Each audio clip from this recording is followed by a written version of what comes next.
Վարդանյանը։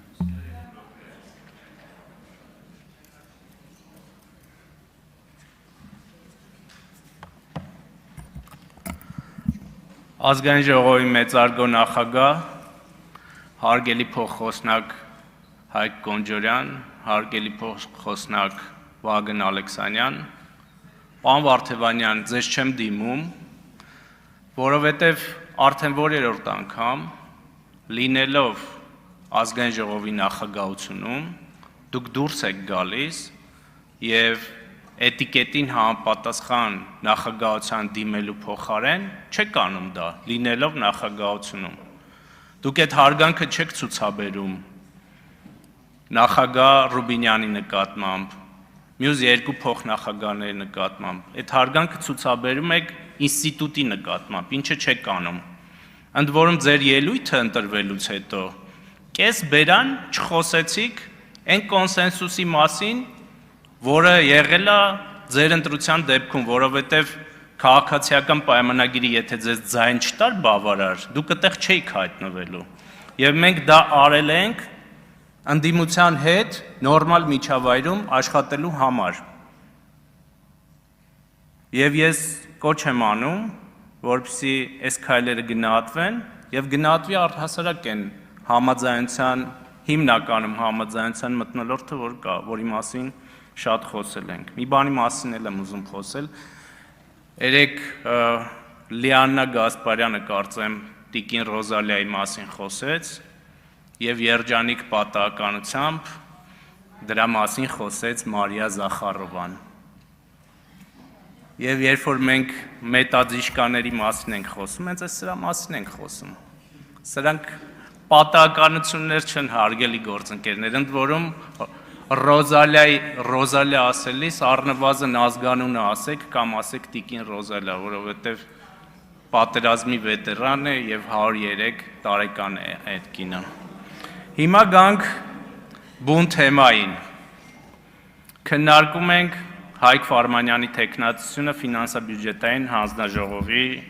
նախագահի պաշտոնում։ Պարոն Ֆարմանյանը իր ելույթում ասեց, որ ինքը պատրաստ է բաց ճակատով խոսել ամեն ինչից, բայց էլի այս բարձր ամբիոնից չեղավ բավարար ազնիվ հարցերին պատասխանելու դեպքում։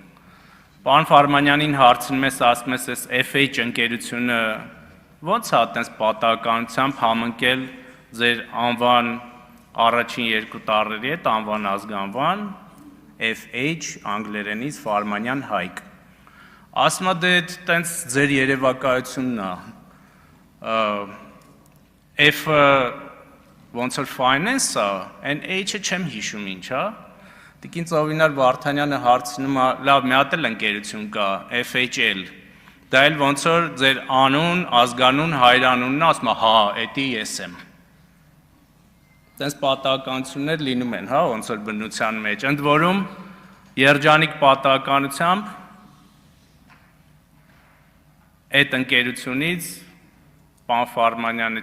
չգիտես ոնց, այսինքն գիտենք ոնց այդ սխեմաները կան, նվազագույն աշխատավարձ ստացել եւ մի հսկայական փոխառություն։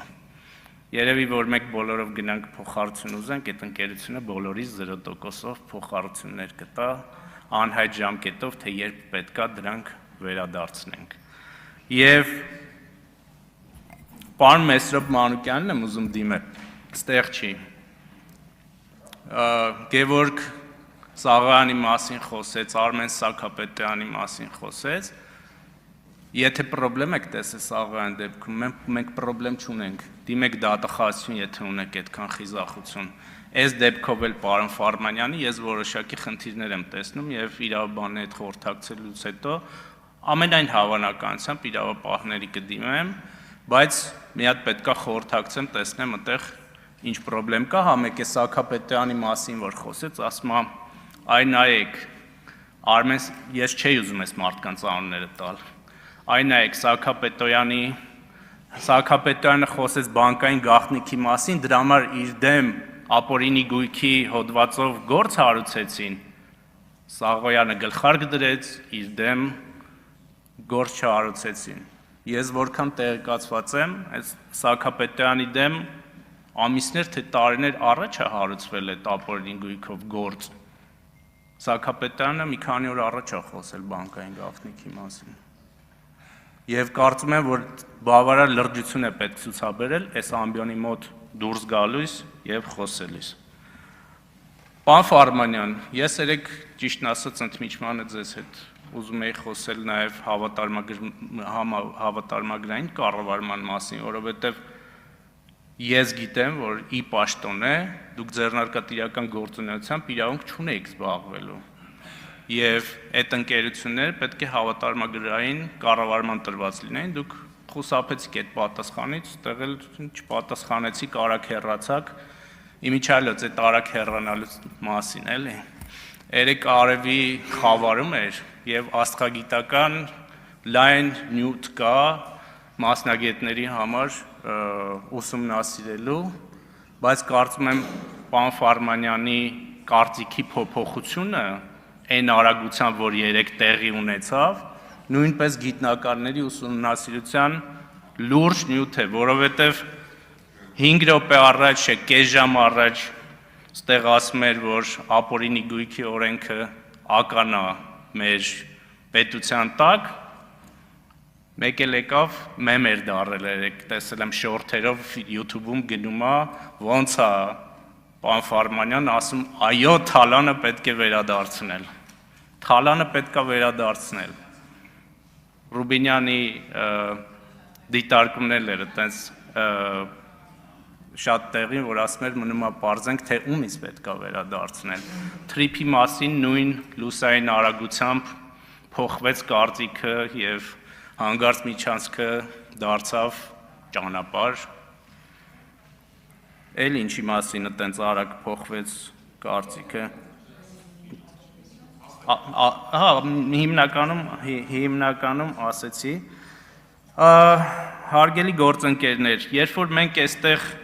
որոշակի կապերի մասին ենք խոսում, մենք այստեղ պարզապես պատգամավոր չենք ընտրում, էլի, որովհետև դուք ընտրվել եք, մենք հանձնաժողովի նախագահ ենք ընտրում։ Եվ այդ կապերը եւ քաղաքական անցյալը շատ կարեւոր է։ Երբ որ Քոչարյանի հետ ձեր կապերի մասին ենք խոսում, դա պատահական չի, դա ձեր արժե համակարգի մասին է խոսում։ Ձեր արժե համակարգի, խնդրում եմ, որ գաք այստեղ, նաեւ օրինակ խոսեք Սերժ Սարգսյանի ընտանիքի հետ ձեր կապերի մասին։ Օրինակ գաք այստեղ խոսեք Վարդան Հարությունյանի, Գազի Վարդանի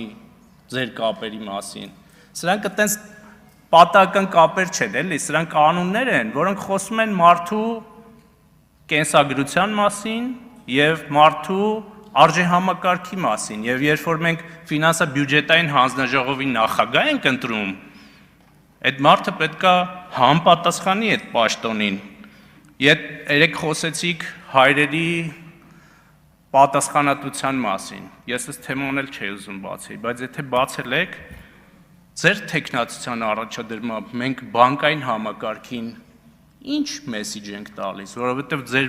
ֆինանսա-բյուջետային հանձնաժողովը, որի նախագահին հավակնում եք, բանկերի հետ բավականին լուրջ առնչություն ունի։ Կարող է պիրամիդաների,